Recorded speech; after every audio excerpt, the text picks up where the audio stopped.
Welcome everybody. I'm Ian. This is Rich. How you doing, sports fans?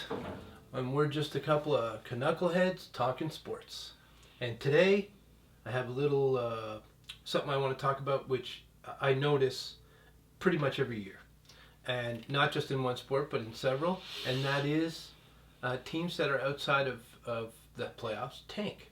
Or at least even before they're outside the playoffs. Just teams tanking and how possibly that can be prevented. Yeah, well, there's two different types of tankers the way I see it. But so, I guess, you can have the teams that are in a rebuilding phase, right? And they let their fans know that that's what they're doing, and they get rid of all their players. And you've got the teams that, in the middle of the season, the beginning of the season anyways, they feel like, their team's pretty good this year, we got a shot at making the playoffs, and then 20, 30, 40 games in, they get off to a bad start, and then they're stinking, and they start thinking about selling off, and team's not doing well, and they start leaning towards nefarious ways of losing. Let's say. So I mean, is it both of those things that bother you, or is it you know what? I that doesn't bother me. It may bother the fan of that particular organization. I don't know how they feel about it. I mean, the Leafs are, we're talking NHL at this point, and we can change that. But the Leafs are going to go into a rebuild. At least that's what it looks like. And I have no problem with that because I can see the writing on the wall. Yep. So that's not a big deal. But it's those that somehow they become sellers, and they start selling off players, good players, renting players out, just because they want to try and get a better chance, better opportunity at a better pick. And those are the ones, I think those are the ones that bother me the most. Those are the ones that get to me. So the Leafs, when you talk about the Leafs, they fit into the second category that I kind of delineated, because beginning of the year, they thought they had a pretty good team. Yeah. And so they were, they got off to a rocky start. They had some goalie issues.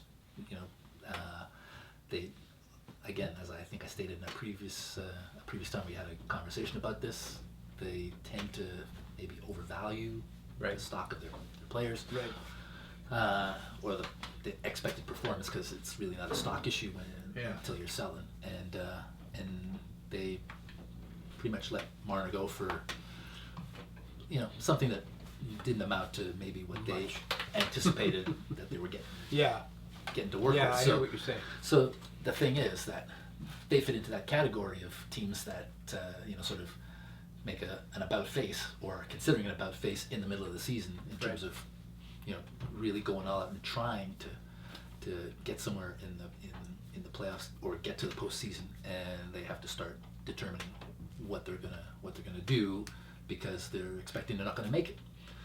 And so those are the ones that I think are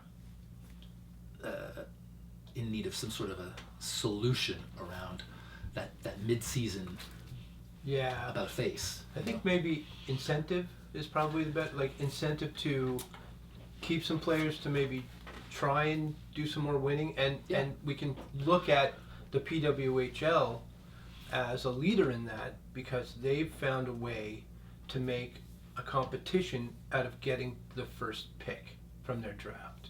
Yeah, no, they actually, there's a whole bunch of innovative stuff that the PWHL does, but in terms of a way to address tanking, it's a great solution. I don't know why other leagues, like the NBA in particular, has a real serious problem with tanking, and they need to figure out a solution. It's gotten to an epidemic kind of phase.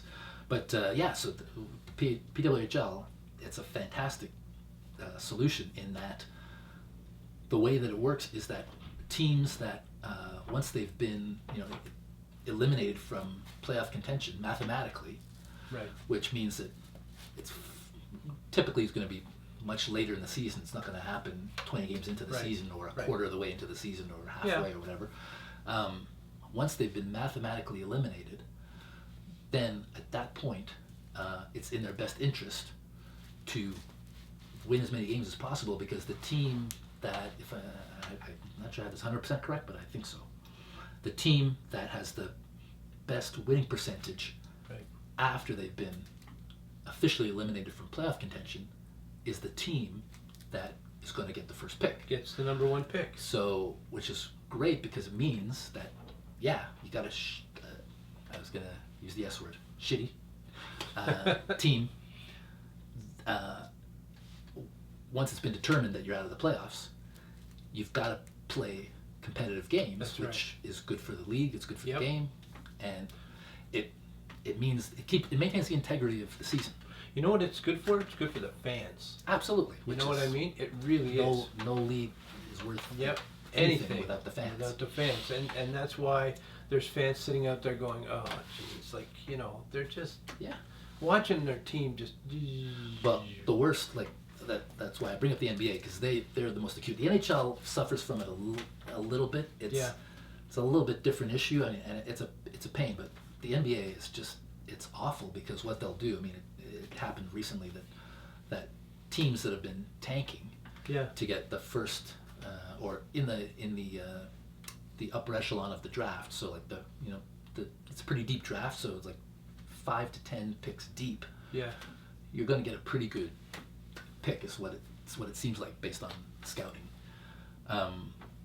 Those teams that have been in a rebuild or were good teams, but they ran into injury trouble, and Yeah. so they've started losing, or whatever the case might be. Mm-hmm. They go right into tank mode, and they are like, they might be winning a game, and they'll sit their best players in like Wow. the last quarter, Wow. or they'll rest guys. They call it load management. They'll rest guys, you know, on under the premise of resting on a back-to-back or something, but they'll rest their Right. best players. The organization will actively try to lose. Right. And it's obvious. It's like they're not even trying to disguise it. Yeah. And it's an organizational thing, because you can't dump that on the players, because No. players they're all fighting for their jobs. The guys are not mailing it in. Yeah. But the organization will, you know, and again, even at the coaching Yeah. level, the coach doesn't want to lose, because he's fighting for his job too. Right. You know, at the end of the year, if he's put together 2-3 bad years, when the team turns around, there's a chance he might not be around. So it comes from upper management that, you know, and when I say that, it's like GMs and you know, directors of player development, that kind Right. of thing, that want to get the best players to start rebuilding, and will, you know, force coaches to not play their key Right. players. So in an NBA game, there's like your two best players, if they don't play in the fourth quarter, or if your two best players Right. don't play that game, there's a really, really good chance you're going to lose. You're going to lose that game, and it's on purpose. It's totally it's transparent. You're right. They're not. Yeah. They're not It's even trying to disrespecting the hide fans. it. It's disrespecting the players, the fans. It's terrible. And the price of a ticket these days Oh. is astronomical across all major sports. Yeah. Really. Can you imagine? So Oh, man. so yeah, so there's that is a big issue. So the way the PWHL does it It's great. is fantastic. The thing that kind of hinders the, you know, like turning over to that, is that the NBA and the NHL is starting to follow that model. They make a big production. NFL started first, but making a big production out of the draft. But specifically in the NBA and the NHL, they're now making productions Yeah. around the draft lottery. Yeah. Like the They're lottery making, balls. that's So there's- right. They're making money out they of make- that They too. make a show. Yeah. They're selling it to advertisers. So It's like marketing. a half-hour, Oh, man. half-hour program all around about these money. ping pong balls, Absolutely. and revealing who's got the top pick, and creating drama around it, Yeah. and so that in itself, like a little Yeah. cottage industry.